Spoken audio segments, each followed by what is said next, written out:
Israel lanzó los bombardeos más letales contra el Líbano desde la guerra de 2006. Mataron a más de 500 personas, hirieron a por lo menos 1.500 y el Ministerio de Relaciones Exteriores libanés estima que por lo menos 500.000 de habitantes se desplazó. El gobierno israelí anunció tiempo atrás que el centro de gravedad de la guerra se estaba moviendo desde la Franja de Gaza hacia la frontera norte que comparten con los libaneses. Y el primer ministro Benjamin Netanyahu sostuvo que estaban atacando infraestructuras de Hezbollah para garantizar que los israelíes que viven cerca de la frontera puedan regresar a sus hogares.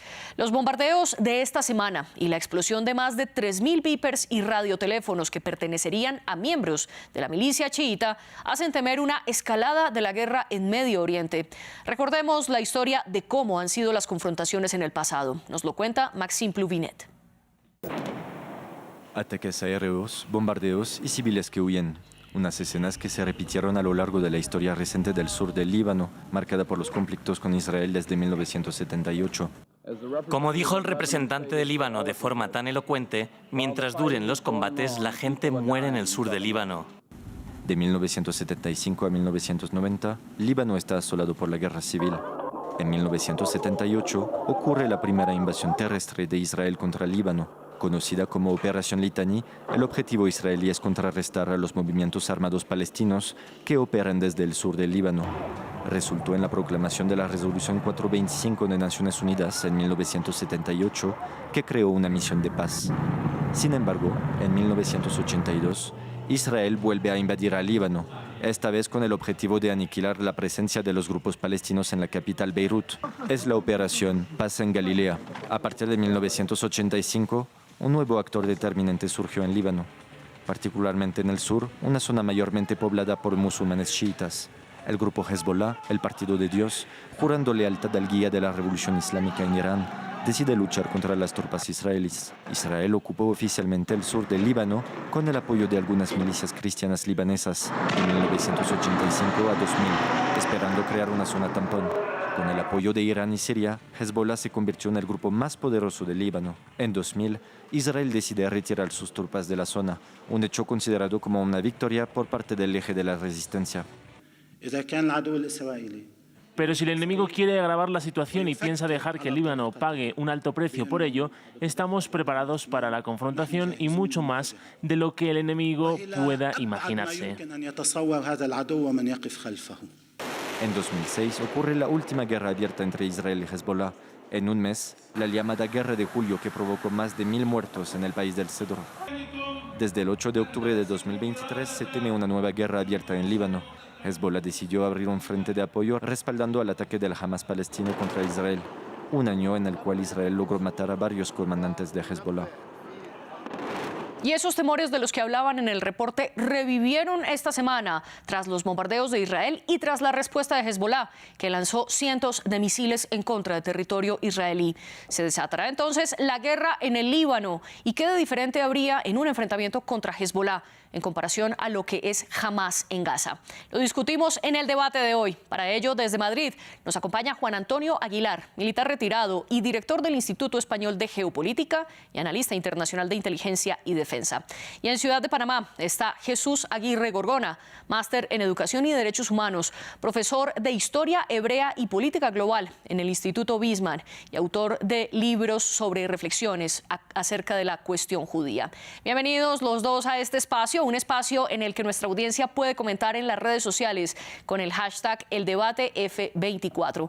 Y también pueden escuchar este programa a través de Apple Podcasts, Spotify, Deezer y TuneIn. Juan Antonio Aguilar, bienvenido. Comencemos por hablar de lo más reciente. ¿Qué es lo que pasó entre Israel y Hezbollah? Bueno, a ver, yo creo que hay que rechazar cualquier análisis que centre esto como un simple conflicto convencional entre Israel y el Líbano o Hezbollah. Es decir, esto hay que enmarcarlo dentro del conflicto general que existe ahora mismo en Oriente Medio. Desde el 7 de octubre del pasado año, una vez de la intervención que realizó Hamas, ese ataque traspasando las fronteras de Israel, lo que estamos viendo es un enfrentamiento que va en escala, es decir, y que además se realiza en varios frentes, en concreto 7 frentes. Estamos hablando, sí, de Gaza, como todos lo sabemos. Estamos hablando también de los territorios ocupados en Cisjordania. Estamos hablando del sur del Líbano y, por lo tanto, es el punto crítico que estamos viendo estos días. También están los altos del Golán. Esta misma noche ha habido un ataque de Israel a Tartus, en Siria. Es decir, que eso es otro frente más. Estamos también hablando del frente que viene desde Irak, con milicias que incluso de Yemen, de talibanes y demás, en cifra de 40.000 que calculan ya la prensa israelí, que están ya situándose en Irak para ir en dirección a Israel. Estamos hablando del frente del Mar Rojo, donde están los yemeníes que han cortado por el estrecho de Bab el-Mandeb y prácticamente han cerrado el puerto de Eliad en Israel. Y además hay un frente internacional, donde la diplomacia, los tribunales de justicia internacionales van de alguna forma también cercando a Israel, porque lógicamente este conflicto tiene raíces muy profundas, ¿no? Y mientras no se acometan esas raíces, pues el conflicto va a continuar. Es decir, estamos también ante un frente económico, en el cual la economía de Israel pues está sufriendo de forma grave. ¿Qué es esto entonces? Estamos ante una guerra prolongada. Es lo que se denomina guerra de desgaste prolongada. Una guerra de desgaste prolongada que lo que busca no es tanto derrotar a un enemigo en el campo de batalla, sino como agotarle hasta que ya no tenga capacidad de seguir combatiendo. Y esto es lo que estamos viendo estos días. ¿Con qué responde Israel? Pues con su típica doctrina militar de bombardeos, de asesinatos selectivos, etcétera, etcétera. Pero creo que esto ya es algo que le ha servido en el pasado, pero que el mundo ha cambiado y la situación ya no es la misma. Y me temo que la situación ahora mismo para Israel es bastante más delicada de lo que ha sido en otros momentos. Y ya vamos a analizar qué implica para Israel, pero les propongo que en este programa nos concentremos en ese frente que usted menciona del sur del Líbano. Jesús Aguirre, bienvenido también una vez más a El Debate. ¿Usted cree que esto es un enfrentamiento en escala, como habla Juan Antonio, o en qué momento se puede comenzar a hablar de una guerra entre Hezbolá e Israel? Sin un lugar a dudas, lo que menciona Juan Antonio es producto y motivo de una guerra que va a ir en escalada, sin embargo, quiero mencionar que ahorita mismo en el norte se está fraguando un enfrentamiento más directo entre Israel, y esto es muy importante aclararlo, y Hezbolá. La guerra de Israel no es contra el Líbano, sino contra una agrupación terrorista muy bien identificada, reconocida ampliamente por países de la Unión Europea, como una organización terrorista, y que lamentablemente también está teniendo presencia en América Latina en otros ámbitos y en otros contextos. La pregunta que cabe acá también realizarse es en el contexto de la guerra que está ocurriendo o que se está desarrollando, porque leía hace poco a un analista que decía la tercera guerra del Líbano no declarada o no oficial en este contexto, y es que el Hezbolá está atacando a Israel básicamente desde el 8 de octubre, un día después de los atentados. Israel ha estado respondiendo de manera parcial y de manera un poco, vamos a decirlo así, blanda a esos ataques, pero sin embargo se han ido aumentando poco a poco debido a que no solo las tensiones alrededor han ido aumentando, sino porque el ejército israelí, a través de su inteligencia, ha podido ubicar diferentes focos de tensión en la frontera norte de Israel, frontera sur del Líbano, donde hay armamento pesado proveído, hoy sabemos, por Rusia y Irán, obviamente, que tienen como objetivo zonas civiles de Israel. Quiero preguntarle a Juan Antonio sobre un punto que menciona Jesús. Él dice que la guerra de Israel es contra Hezbolá y no contra el Líbano. ¿Cómo hacer esa diferenciación, Juan Antonio? Y además usted en un artículo afirmaba que lo que está haciendo Israel es un terrorismo contra los libaneses. ¿Por qué esto y no lo que plantea Jesús? Vamos a ver, es decir, en algún momento originario, cuando apareció Hezbolá, podría ser definido, según los cánones habituales, como organización terrorista. Bueno, vale, podíamos entrar. Hoy ya no es eso. O sea, Hezbolá es un ejército regular que tiene más de 130.000 efectivos, es decir, tiene su cadena de mando. Hezbolá tiene una plantación social, tiene representación en el Parlamento libanés, tiene toda una red social de apoyo. Hezbolá es popular en todo el sur del Líbano y en parte del centro del Líbano. O sea, no podemos traer, esto es la típica propaganda occidental de Hezbolá como organización terrorista. Es decir, Hezbollah de momento no ha asesinado a 43.000 civiles en Gaza. A ver si nos ponemos en situación. Es decir, yo creo que estamos en un frente. Es verdad que desde el mismo día 8 de octubre Hezbollah empezó a responder también coincidiendo con el ataque de Hamás. Pero es que, vuelvo a repetir, si no se va a las raíces del problema, siempre estaremos en las mismas. Porque siempre que hay ocupación, el derecho internacional lo admite, la lucha contra la ocupación, la lucha armada contra la ocupación. Y hay ejemplos de resolución de Naciones Unidas en los que se legitima esa lucha contra la ocupación. Es decir, aquí la cuestión es bien sencilla. Si se quiere ir a la paz, hay que empezar a aplicar el derecho internacional. Y eso significa respetar las resoluciones desde la 242 de Naciones Unidas de 1967 en adelante, todas. Y si no es así, pues seguiremos en este conflicto eterno. Cuando yo nací ya estaba este conflicto. Y es que me temo que me iré al otro mundo y seguiremos con este conflicto. Simplemente porque en el fondo, no hay ninguna intención de aplicar lo que en derecho corresponde. Y es la solución de dos estados, el derecho de Palestina a tener su propio estado, la vuelta de los refugiados, Jerusalén como capital, el tema de la devolución de los territorios ocupados del Alto del Golán, el Valle de la Bekaa en Líbano, etcétera, etcétera. Y si no partimos de ahí, pues lamentablemente vamos a seguir en esto. Y la propaganda de unos y otros nos dirán quién es terrorista y quién no es terrorista. Y esto, sinceramente, no obedece a un análisis serio y no es solución. Y la prueba la tenemos en lo que estamos viendo estos días, que parece una repetición, como el Día de la Marmota, de lo que hemos visto, y lo habéis puesto en el programa, en años atrás, ¿no? Y esto ya empieza a ser ya una cosa cansina, porque es siempre lo mismo.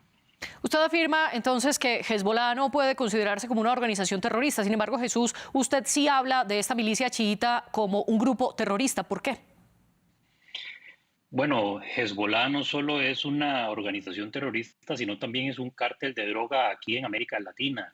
Tiene presencia en la Triple Frontera y eso es ampliamente conocido. Así que lamento mucho que don Juan Antonio, que me parece un gran profesional, no lo conozco de ningún lado, pero por la forma en la que habla y expresa, se nota que es una persona conocedora, pero lamentablemente en esto específico está errando y está apuntando a lugares donde no debería apuntar. Don Juan Antonio hablaba acerca de que aparentemente el Estado de Israel debería considerarse una organización terrorista por haber asesinado aparentemente a 43.000 personas en la Franja de Gaza, cuando las mismas Naciones Unidas hace aproximadamente 4 o 5 meses atrás mencionaron que el número oficial reconocido por ellos iba alrededor de 17.000. Que bueno, no estamos celebrando ni mucho menos diciendo que 17.000 o 43.000 qué es mejor o qué es peor. Al final las cifras están ahí, reconocidas por las mismas Naciones Unidas, y las cifras de 43.000, don Juan Antonio, son dadas por una organización terrorista que tiene bajo su control el Ministerio de Sanidad de la Franja de Gaza, o lo que eso signifique. Y finalmente, que don Juan Antonio habla abiertamente de reconocer las resoluciones, etcétera, etcétera.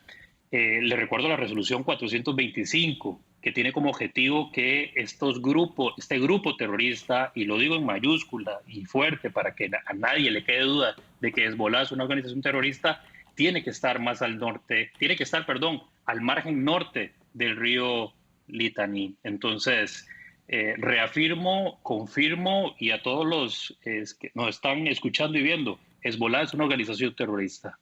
Y a propósito que ustedes están mencionando las decisiones de la ONU, quiero preguntarle sobre una de ellas a Juan Antonio, porque cuando Israel terminó la ocupación en Líbano en el año 2000, la ONU le ordenó a Hezbollah o le exigió a Hezbollah dejar las armas. Sin embargo, el grupo no lo hizo. ¿Por qué? ¿Cómo explicar esto?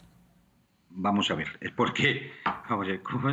es que no se puede pedir, ni Naciones Unidas ni nadie puede pedir que se cumpla una determinada resolución y no cumplirse las anteriores, que son el origen del conflicto. Vamos a ver, es que estas cosas son muy propias de Naciones Unidas.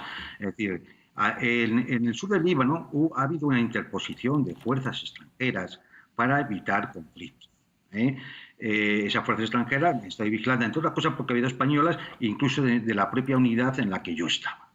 Conozco perfectamente el tema.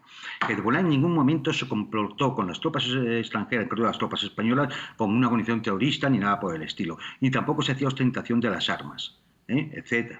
Pero Hombre, es que estamos viendo cómo, esto lo veían mis compañeros, cómo la aviación israelí permanentemente violaba el espacio aéreo del Líbano, cómo a veces había bombardeo de artillería. Es decir, es que la gente se tiene que defender. Es decir, a mí no me vale, es que entrar en esta discusión de cifras, de quién es más terrorista, por supuesto, para el Estado de Israel y para muchos de los países occidentales, siempre son todos terroristas. Los hutíes son terroristas, Hamas es terrorista, Hezbollah es terrorista, todos son terroristas. Es decir, pero la realidad es que quien mantiene la ocupación militar, y cuando digo ocupación militar no es una cosa que salga de mí, es que en los territorios ocupados por el ejército de Israel, en la Cisjordania, por ejemplo, se aplica el Código de Justicia Militar porque hay ley marcial, lo propio de una ocupación.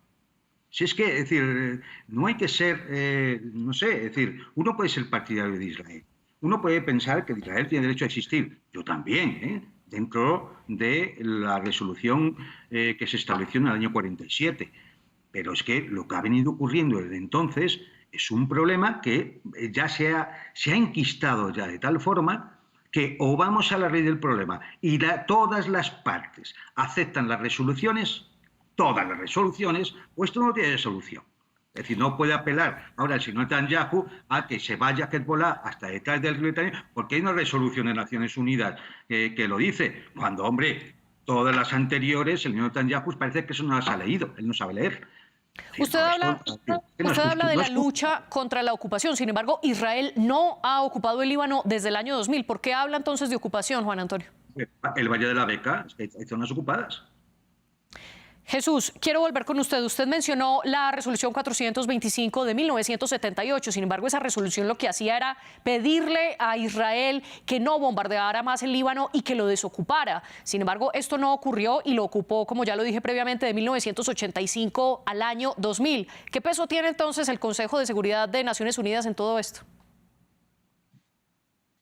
Ninguno. Ok, volviendo a la resolución, uno de los elementos que se menciona, por supuesto, y dentro de esas condiciones es que hay un traslado de las milicias terroristas de Hezbollah hacia el norte del río Litani y por supuesto siguiendo lo que usted menciona.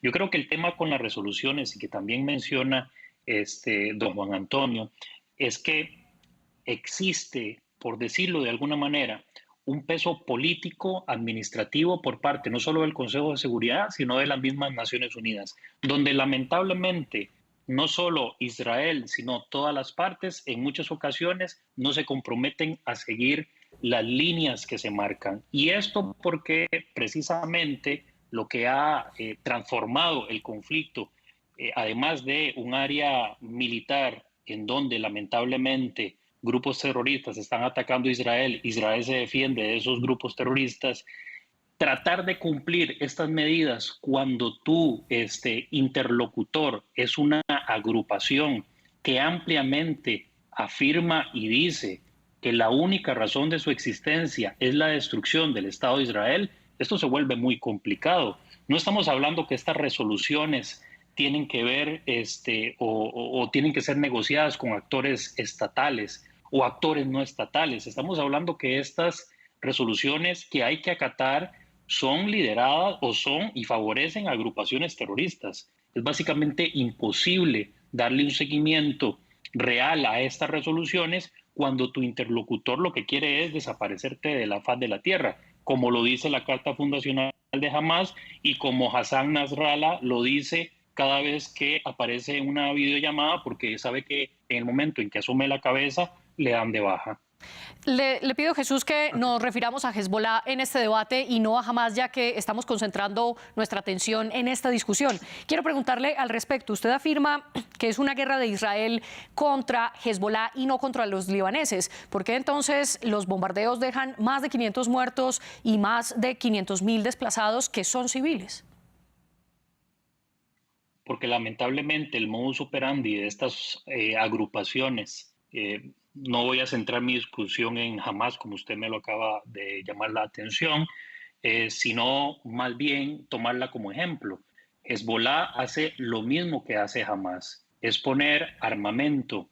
Por ejemplo, este cohete que fue encontrado, ahorita no recuerdo bien la terminología, pero su ojiva tiene 300 kilogramos de TNT. Eso es suficiente para causar un impacto muy grave y dañar a gran parte de la población civil. Este armamento militar que es proveído por Irán y por Rusia de manera directa o indirecta está alojado en zonas civiles. Y la forma en la que Israel procede es la misma forma en la que ha procedido en los últimos meses, ya casi un año desde los atentados del 7 de octubre. Avisar a las personas que viven cerca de los lugares donde se van a realizar los ataques hacia objetivos militares. Porque no tengo que recordarle, yo creo que a nadie, que los convenios de Ginebra hablan ampliamente acerca de cuando un lugar civil se convierte en un objetivo militar. Se convierte en un objetivo militar cuando esta fuerza terrorista lo utiliza como base para resguardar armamento. Por supuesto que va a haber desplazados y por supuesto que va a haber lamentablemente heridos y fallecidos. Habría que revisar si son cuántos son civiles y cuántos son militantes de Hezbollah, pero con total seguridad estas personas, en caso de que hayan sido civiles, fueron notificados con previo aviso y con suficiente tiempo para desalojar las zonas donde se iba a realizar el ataque. Y al respecto, el primer ministro israelí Benjamin Netanyahu ha dicho algo muy parecido a lo que usted afirma, y es que están atacando casas donde se están resguardando armamento de Hezbollah. Juan Antonio, al respecto quiero preguntarle cómo entender e interpretar, usted ya lo decía previamente, que Hezbollah tiene una plataforma social. ¿Hasta qué punto está Hezbollah en el centro de la sociedad libanesa? Hombre, pues imagínate, es decir, hay que tener en cuenta que ahora mismo es uno de los partidos principales en el Líbano. Es más, yo entiendo que lo que pasa es que mi interlocutor, como cree que Hezbollah es terrorista, pues no hay forma de hablar con nadie. Pero el gobierno libanés ha apoyado a Hezbollah por primera vez en esta ocasión, diciendo que esto es una guerra contra el Líbano. Porque efectivamente, como los bombardeos son indiscriminados, por mucho que lancen papelitos para justificar el bombardeo indiscriminado, y de ahí viene que se produzcan tantas víctimas civiles, pues entonces no hay forma de solucionar. Hezbollah es parte del Líbano, es parte importante de la estructura política del Estado libanés, que es un Estado libre y soberano. Y está en los órganos de gobierno, y está en el Parlamento libanés, y ahora mismo incluso, bueno, pues que está perfectamente coordinado con las autoridades libanesas. Es más, ha habido declaraciones de ministros libaneses que han dicho que el ejército libanés actuará en defensa de su territorio ante la agresión israelí. Es decir, no estamos en la misma situación que en el año 72, donde efectivamente, como dice mi colega, bueno, era una agresión terrorista. Podría ser identificada de esa forma, dada su forma actual, su pequeñez, su poca implantación, etc. Pero hoy ya Hezbollah es otra cosa. Es otra cosa muy distinta. Y si esto no se entiende, no hay interlocutor. Como no hay interlocutor, no hay posibilidad de negociación. Y entonces nos quejamos de que Hezbollah utiliza cohetes de 300 kilos de ojiva frente a las bombas israelíes que tienen 500 kilos. Hombre, es que estos son argumentos realmente pueriles que no llevan a ningún sitio. Si se quiere resolver el conflicto, hay que ir al origen del conflicto, a los antecedentes históricos, a los datos, a los hechos y al derecho internacional. Y solo así es posible sentar a las partes y obligarles a cumplir ese derecho internacional y solucionar de una vez la situación. Pero mientras no se haga eso, pues unos dirán que son terroristas y los otros dirán que el Estado sionista pues es un Estado genocida. Y así estamos año tras año. Juan Antonio, usted enfatiza en la cara política de Hezbollah, sin embargo, sin duda alguna también tiene un brazo militar. Con ese brazo militar han lanzado cohetes en contra de bases militares y navales de Israel, y además son el grupo que recibe más respaldo tanto en términos armamentísticos como de entrenamiento por parte de Irán. ¿Por qué desconocer esto, Juan Antonio? Claro, vamos a ver, porque Hezbollah no está solo. Hezbollah es parte del eje de la resistencia. El eje de la resistencia es una especie de alianza de facto, aunque no esté explicitada en ningún documento internacional, es una alianza de facto de Irán, Yemen, Irak, Siria, Líbano y algunas milicias en Bahrein. Es ese tipo de alianza, ¿no?, que tiene apoyo además de otros países musulmanes, como Argelia o como Pakistán. La estrategia de todo este eje de la resistencia la ha elaborado Irán. Específicamente fue el general Qasem Soleimani, asesinado, como todos recordamos, por otra agresión humanitaria en el aeropuerto de Bagdad hace pocos años, ¿no? Y lo que se sigue ahora mismo, efectivamente, es estrategia del general Soleimani y del eje de la resistencia. Es decir, Irán, las milicias de Hezbollah en Líbano son una parte del eje de la resistencia. Por eso hablo de que esto es un conflicto de muchos frentes. Desde el punto de vista militar son varios frentes, ¿no? Y no, cuando nos enfocamos solamente en uno, estamos viendo una parte del teatro de operaciones militares, pero esto es mucho más amplio, y hay que tenerlo en cuenta. Entonces, Hezbollah, hombre, eso decía que ya no se le puede considerar un grupo guerrillero, terrorista, esto es propaganda.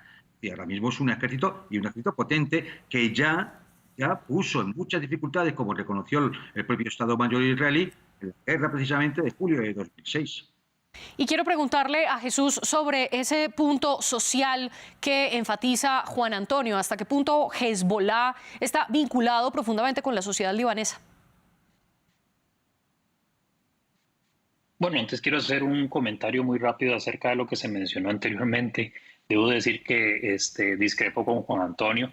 Creo que pueril es más bien decir que una organización terrorista no es una organización terrorista, y una organización que claramente trafica con drogas acá en América Latina, en la Triple Frontera, como está ampliamente comprobado que lo hace Hezbollah, independientemente de si tiene repercusión política o tiene hasta cierto punto un mandato político por parte de su brazo político en el Líbano, eso no quita que sea una organización terrorista.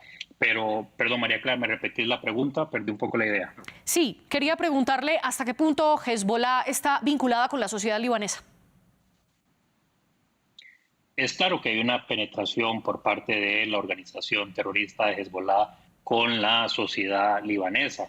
¿Hasta qué punto podemos confiar en las encuestas realizadas por esta misma organización dentro del Líbano? Yo creo que esa es la pregunta que deberíamos de responder, porque claramente hay un apoyo, hay un mandato, porque hubo en algún momento determinado un proceso en donde un sector importante de la población le dio el voto y el apoyo a Hezbollah, pero el asunto es cómo podemos nosotros confiar de facto o en sí mismo en las encuestas que realizan esta misma organización para demostrar su apoyo y su mandato a la sociedad civil, porque también hemos visto ejemplos amplios en los que esta misma sociedad repudia el comportamiento de Hezbollah, la sociedad civil repudiando a Hezbollah.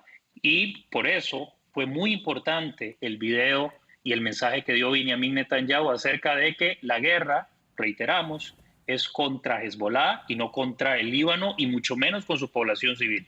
Usted ha repetido en 2 ocasiones que Hezbollah está en la triple frontera. Simplemente un dato de contexto: esa triple frontera se refiere a Paraguay, Brasil y Argentina, y son estudios que han hecho diferentes organismos como el Centro de Estudios de Medio Oriente, CEMOC. Juan Antonio, pero para concluir, quiero que volvamos sobre un punto que había hablado Jesús inicialmente, que algunos analistas hablan de que esta sería la tercera guerra entre Líbano e Israel, después de la primera, que fue en 1982, y la segunda en 2006. ¿Usted cree que esta será la tercera guerra? Bueno, se le puede llamar así, pero eso son más bien titulares de periódico, ¿no? Es decir, yo creo que esto es parte de la guerra que se inició el 7 de octubre. Es una parte más. Y vamos a ver más partes, ¿eh? Igual que todo el problema del Mar Rojo, es otra parte. Es decir, yo creo que esto es lo que no entienden muy bien las autoridades israelíes, que como se dedican simplemente a decir terroristas, y ahora son narcotraficantes, igual que el Estado venezolano, en fin, lo que los anglosionistas sueltan siempre, la misma monserga de siempre. Mirad, lo que es Hezbollah no vale que se me digan encuestas ni por eso. Es que lo han visto mis compañeros, porque han estado con ellos en el sur del Líbano. Es así, sabemos la implicación social que tiene Hezbollah perfectamente. O sea, yo creo que por ahí vamos mal, es decir, en el análisis. Yo creo que ahora mismo esta guerra Líbano e Israel no es más que un teatro de operaciones determinado en un campo de guerra, en un teatro de guerra mucho más amplio, que además corre el peligro de escalar e incendiar todo el Oriente Medio, ¿eh? ¿Y hasta qué punto puede este conflicto incendiar Oriente Medio, Jesús? Tenemos casi 12 meses que Hezbollah ha realizado ataques, desde los ataques del 7 de octubre. Hezbollah no ha cesado de atacar la frontera norte de Israel. Estamos hablando ahora del 500.000 de desplazados que hay en el Líbano. Lamentablemente o afortunadamente está ocurriendo, porque independientemente de qué posición tengamos en esta situación que está ocurriendo, hay vidas civiles que se van a salvar porque no van a estar en el contexto de la guerra territorial.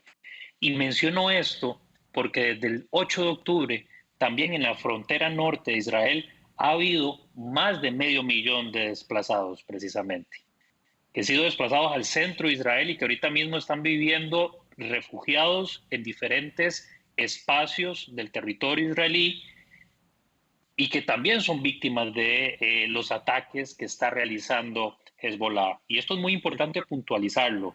Quien empezó el ataque fue Hezbollah. Y al respecto, Juan Antonio, esta es también la posición de Israel, que lo que está haciendo es atacar a Hezbollah en el sur libanés para garantizar que los israelíes puedan regresar a esa frontera norte. ¿Qué responde usted? Pero bueno, este es el mismo argumento de arrasar todo Gaza porque había que echar a Hamás, ¿no? Es que, a ver, es decir, yo entiendo que un gobierno tiene que intentar legitimar sus acciones, pero hay una cosa que se llama la racionalidad y el realismo político, que es una teoría importantísima dentro de las relaciones internacionales, para darse cuenta que esto no pasa de ser más que propaganda. Y un auténtico de justificarse entre la propia opinión pública, que por cierto, el frente interno israelí también tiene narices, porque la sociedad israelí está ahora mismo muy desestructurada y muy dividida. Yo creo que no, es decir, esto simplemente es una situación más de las que venimos viendo históricamente y que no se va a solucionar por mucho que llegue Netanyahu y por mucho que logren echar a Hezbollah al otro lado del río Litani, ni por nada de ese tipo. ¿Por qué? Porque el problema es mucho más de fondo. El problema tiene otro origen, que es la ocupación. Y mientras el Estado de Israel no asuma que tiene que volver a las fronteras de antes del 67, no hay solución. Así que bueno, pues seguiremos haciendo debates de estos en el siguiente conflicto. O bueno, si se abre otro frente, que se puede abrir con Siria, o se puede abrir en cualquier otro punto. Imaginar Cisjordania, 700 palestinos muertos desde el comienzo de año, por la represión israelí. Nada más. Todos terroristas, claro. Jesús, volvamos, le quiero preguntar sobre algo que mencionó Juan Antonio. Él dice que la posición de Israel es arrasar con todo, en este caso con la excusa de perseguir a Hezbollah. ¿Qué le responde usted? Y sobre todo teniendo en cuenta que los ataques israelíes no solo se han concentrado en el sur libanés, donde Hezbollah históricamente ha tenido un respaldo, sino que también han atacado en Beirut. Sí, con mucho gusto contesto la pregunta. Solo hacerle una petición a don Juan Antonio, sí. Perdón, las fronteras del 67 se pudo haber regresado en el 2001, en el año 2000, perdón, cuando Arafat rechazó la oferta de Clinton y Barak de volver a las fronteras del 67 con reconocimiento de Jerusalén como capital, Jerusalén del Este como capital del Estado palestino. Arafat dijo que no. Respondiendo a la pregunta, me permito mencionar que si Israel quería haber acabado con para ilustrar por qué no quiere hacer esto con el Líbano, es porque precisamente no lo hizo con su vecino del sur, que es Hamás. Israel pudo haber acabado con esta guerra el 8 de octubre, arrasando totalmente la franja de Gaza. Sin embargo, no lo ha hecho. No vamos a tapar el sol con un dedo. Había una amplia destrucción, por supuesto, pero las intenciones de Israel no es arrasar el Líbano. No. Es simplemente atacar las posiciones de Hezbollah, debilitarlo y que vuelva al norte del río Litani. Al respecto, Jesús y Juan Antonio, quiero preguntarles muy brevemente para cerrar, ¿cuál es el papel de la comunidad internacional y concretamente del Consejo de Seguridad de Naciones Unidas en todo esto? Comenzando por usted, Juan Antonio. A ver, el problema con el Consejo de Seguridad, el problema realmente con Naciones Unidas es muy grave. ¿Por qué? Porque teóricamente son los que tendrían que obligar a las partes a cumplir las resoluciones. Por ejemplo, esto es lo que se dice de, no, es que Arafat no aceptó. ¿No aceptó el qué? Arafat tiene que cumplir la resolución 242 como la tiene que cumplir Israel. Es que estamos siempre con lo mismo. El problema es que el Consejo de Seguridad, que es quien tiene una posibilidad de actuar de forma ejecutiva, sabemos que hay países que tienen derecho de veto y van a bloquear todas las resoluciones. ¿Y qué ha ocurrido siempre? Pues que Estados Unidos, que es el gran protector de Israel, bloquea permanentemente cualquier resolución que pueda salir del Consejo de Seguridad para poder obligar, en este caso a Israel, a la desocupación y a cumplir la resolución. Juan Antonio, lo interrumpo para darle la palabra final a Jesús. Con este bloqueo de Estados Unidos, ¿para qué sirve entonces el Consejo de Seguridad? Muy brevemente. El Consejo de Seguridad tiene unas funciones y un mandato específico. Lamentablemente hemos visto cómo en este contexto no está funcionando como debería funcionar. Con Juan Antonio coincido en algunas cosas, sí, y creo que estas que están relacionadas con que en muchas ocasiones una parte u otra, por una razón u otra, no cumple con las resoluciones. Desde mi punto de vista, negociar con un grupo terrorista es imposible. Jesús Aguirre Gorgona y Juan Antonio Aguilar, gracias por exponer sus argumentos aquí en el debate y gracias a nuestros productores, Laura Garzón, la productora general, y José Saldaña con los invitados. Ustedes vean más en France 24.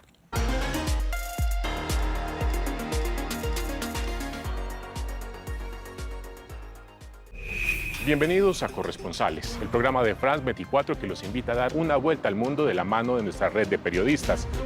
Cada semana, una vuelta al mundo con los reportajes de los corresponsales de France 24. Corresponsales en France 24 y france24.com. Desde 2006, en francés, inglés, árabe y español, las principales personalidades del mundo nos han concedido entrevistas exclusivas. Líderes mundiales nos han compartido su visión de mundo. Artistas y creadores nos inspiran con su trabajo y sus ideas. Intelectuales e innovadores nos cuentan cómo dan forma a nuestro futuro. Las grandes personalidades están en France 24. Liberté, égalité, actualité.